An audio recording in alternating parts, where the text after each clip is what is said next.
if you're trying to balance China over the next couple of decades, India is a huge player in that.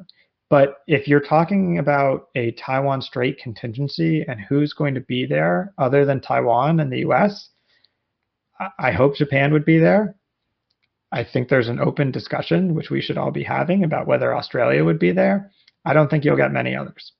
If it's only the expert community that believes that we should intervene in a Taiwan contingency in either country, then you're going to be out of step with the public.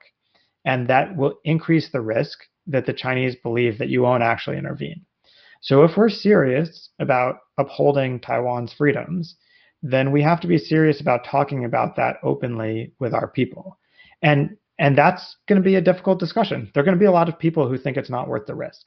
What type of war gaming is being done? Can Taiwan, if it does come into a conflict, can it be isolated? And anything I've read and heard in that is it goes nuclear very quickly in terms of war gaming. How isolated could Taiwan be? And how much would that spread across into the region, and then also in potentially worst case?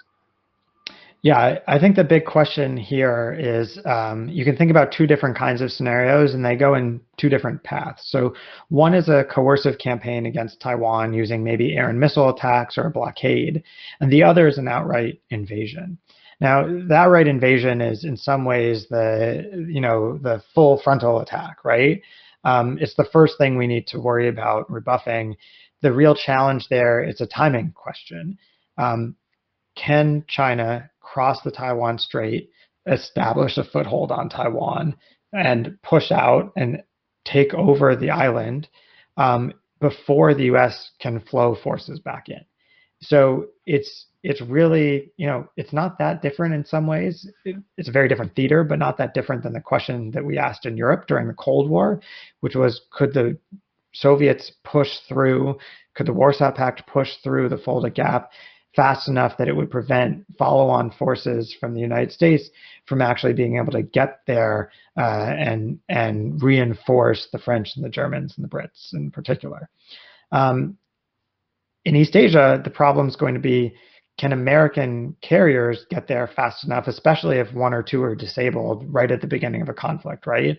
And if, say, Guam and Okinawa, the air bases there, are taken down in the opening couple hours of a conflict, can the U.S. actually fight back through fast enough to prevent Taiwan from being strangled? And I think you're going to hear different answers from people that have done different war games. Much of this comes down to the amount of classified detail that has been included in the war games. So you'll hear lots of different positions. I think the bottom line is no one really knows exactly what would happen. That means the Chinese also don't know, and they can't be incredibly confident that they would succeed. So that's the good news. The bad news is that Xi Jinping has shown that sometimes he's willing to take some risks. And so it's not enough for us just to say, well, they might not be able to do it. We have to be able to show them, and I would say without using nuclear weapons, that with conventional forces, the U.S. and its allies and partners could rebuff an attack of that sort. If we can do that, then I think we'll have a stable deterrence. If we can't do that, then I think we're at some risk. And I think at the moment, it's a 50-50 proposition and probably getting worse every day. So my hope is that the Biden team will come in and really put a lot of thought and effort into this problem.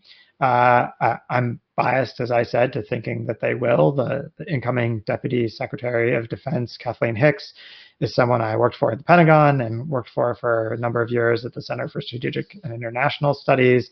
She's thought a lot about this problem, as have a whole bunch of other officials that have just come on board in the Defense Department. I think they'll get their hands around it, but it's a really tough problem. And as I said, we're going to need our allies involved if we're going to be able to solve it.